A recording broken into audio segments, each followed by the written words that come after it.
மட்டும் உனக்குன்னு தான் எழுதி வச்சான். அடிகாரம் பெத்த மகளே, உன்னை ஒரு வாட்டி பார்த்தாலும் இருக்காகும் பகலே. கோபத்தை வச்ச கிளியே, உன்னை நினைச்சாலும் மறந்தாலும் தாங்காது உயிரே.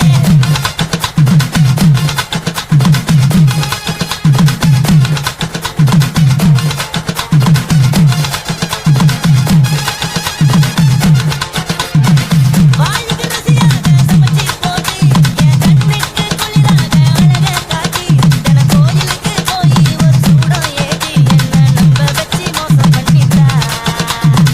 கொஞ்ச நாள் மட்டும் அவ கூட இருந்தா நான் எப்போதுமே உனக்கு தான் சத்தியம் பண்ணா. என் தாய போல நானும் நம்பி இருந்தேன், என்ன நாய போல அலைய வச்சிட்டா. அவளை நினைக்கும் போது கண்ணீர் வடியுது, பழைய ஞாபகம் தான் நினைவு திரும்புது. விட்டுட்டு போன மரபு திரும்ப கிடைக்குமா?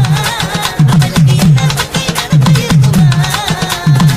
ஊரெல்லாம் கம்ப்ளைண்ட் பண்ணுது, என்ன பத்தி புரளி பேசுது. மிஞ்சிருந்த மனம் போச்சுடி, பதில் சொல்லுடி. கடவுள் ஆம்பளைக்கு பொம்பளைய படைச்சி வச்சான். காதல் தோழியத்தான் எனக்குன்னு படைச்சி வச்சான். நான் கெட்ட வார்த்தைய மட்டும் உனக்குன்னு தான் எழுதி வச்சான். நான் யாருன்னு உனக்கு தெரியுமா? சொல்லுடி தயவு செய்து என் வாழ்க்கையில் திரும்ப திரும்ப வராதடி, பேசாதடி, பார்க்காதடி.